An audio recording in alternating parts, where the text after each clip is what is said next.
Selamat pagi Bapak Ibu, Saudara-saudari, umat beriman yang terkasih dalam Yesus Kristus. Marilah di awal pagi hari yang baru ini kita akan mendengarkan dan merenungkan sabda Tuhan.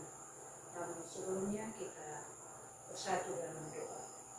Dalam nama Bapa dan Putra dan Roh Kudus. Amin.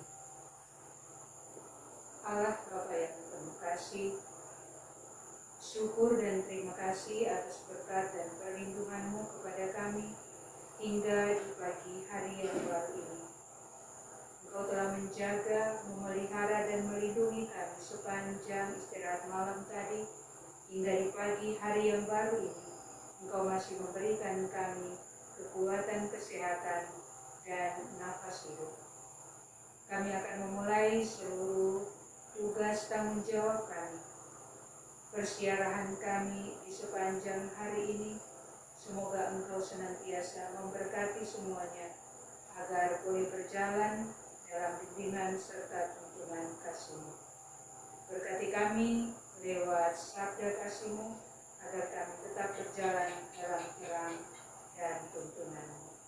Demi Kristus Tuhan dan pengantara kami, yang hidup kini dan sepanjang segala masa. Amin. Marilah kita mendengarkan sabda Tuhan. Inilah Injil suci menurut Lukas. Dimuliakanlah Tuhan.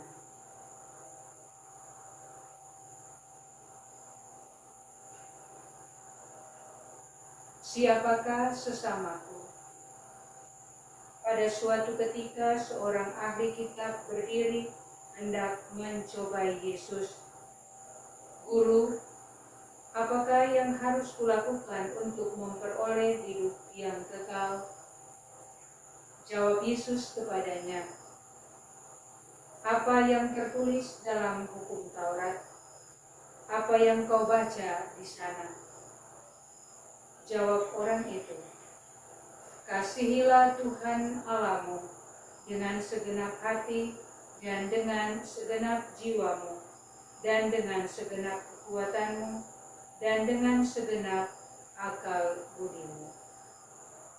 Dan kasihilah sesamamu manusia seperti dirimu sendiri. Kata Yesus kepadanya, benar jawabmu itu, perbuatlah demikian, maka engkau akan hidup. Tetapi untuk membenarkan dirinya, orang itu berkata lagi, dan siapapun sesamaku manusia? Jawab Yesus, adalah seorang yang turun dari Yerusalem ke Yeriko. Ia jatuh ke tangan penyamun-penyamun yang bukan saja merampoknya habis-habisan, tetapi juga memukulnya, dan sesudah itu meninggalkannya setengah mati. Kebetulan ada seorang imam turun melalui jalan itu. Ia melihat orang itu, tetapi ia melewatinya dari seberang jalan. Demikian juga seorang Lewi datang ke tempat itu.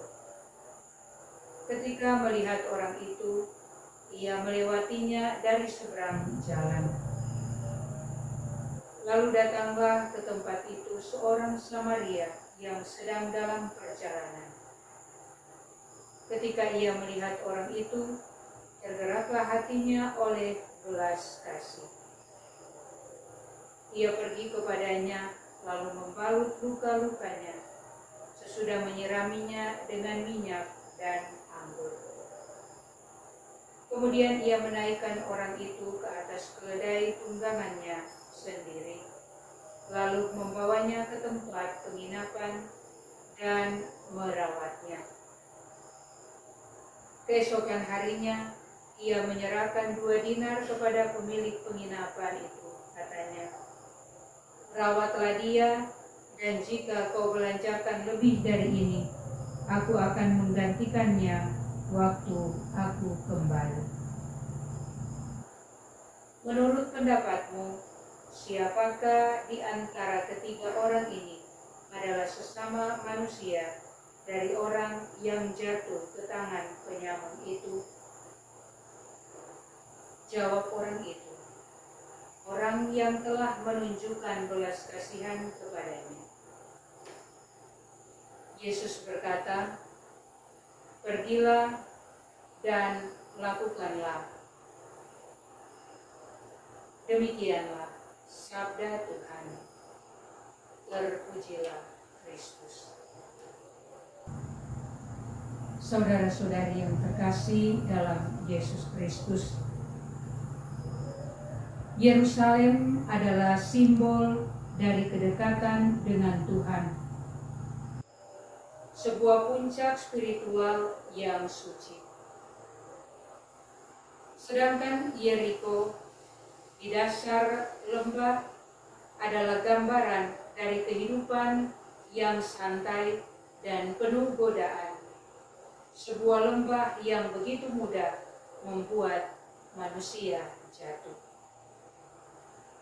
Jalan ini sesungguhnya adalah cerminan dari perjalanan spiritual kita sendiri. Saudara-saudari seiman dalam Yesus Kristus, di tengah kerapuhan sebagai manusia, Injil mengajarkan bahwa untuk memperoleh hidup yang kekal, tidak cukup hanya mengetahui perintah kasihilah Allahmu dan sesama. Yesus memberikan tanggapan yang lebih dinamis melalui perumpamaan tentang orang Samaria yang murah hati.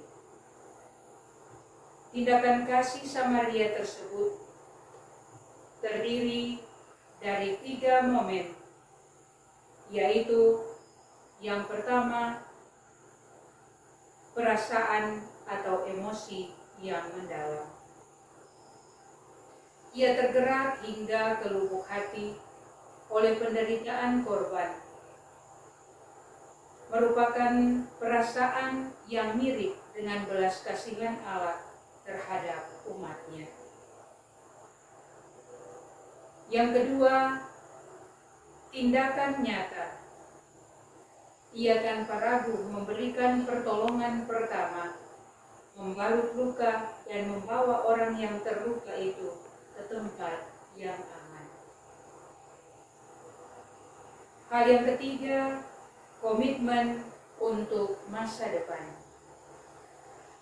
Ia tidak hanya sekadar menolong dan pergi, melainkan ia memastikan keberlanjutan perawatan dengan memberikan uang kepada pemilik penginapan dan berjanji akan kembali.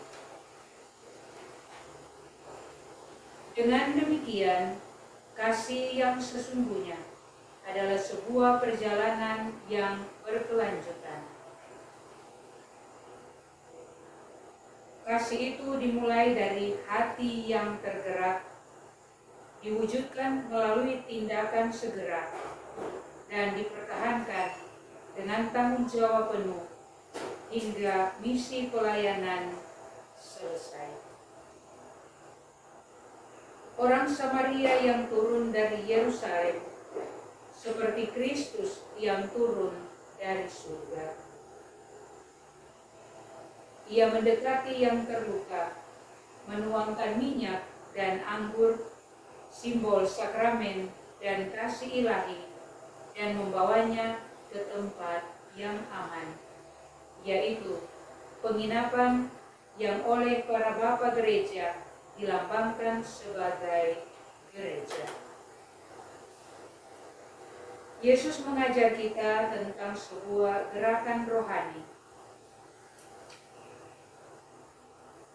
Itu bukanlah menunggu orang lain untuk mendekat, tetapi menjadi sesama bagi orang lain. Pertanyaan, siapakah sesamaku yang dapat diubah?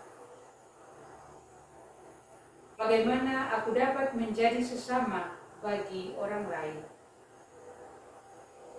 Saudara-saudariku yang terkasih, dalam perumpamaan Injil yang kita dengarkan pagi ini, mau mengajak kita bagaimana kita mampu untuk melaksanakan pelayanan kita dengan selalu membuka hati kepada siapa saja. Ini adalah cermin untuk kita hari ini yang kita lihat di jalan hidup kita. Apakah kita memilih untuk pergi begitu saja atau berani berhenti dan menjadi sesama bagi mereka yang terluka?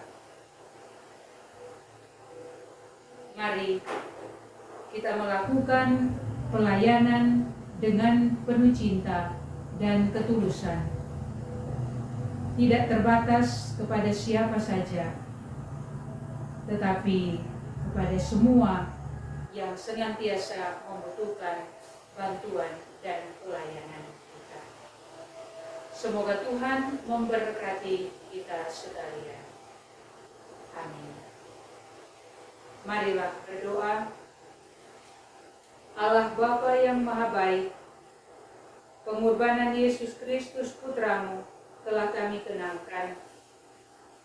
Lewat sabda dan kasih-Mu yang boleh kami dengar dan kami renungkan pagi ini, perkenankanlah kami mengikuti jejak-Mu dengan memperhatikan mereka yang kecil, mereka yang lemah dan miskin, bahkan yang terpinggirkan dalam kebersamaan dengan orang lain. Semoga berkat-Mu senantiasa Engkau limpahkan, agar kami mampu untuk melanjutkan karya kasih-Mu kepada semua yang membutuhkan. Demi Kristus Tuhan dan pengantara kami, yang hidup dan berkuasa bersama Bapa dalam persekutuan dengan Roh Kudus, Allah, kini dan sepanjang segala masa. Amin. Dalam nama Bapa dan Putra dan Roh Kudus. Amin.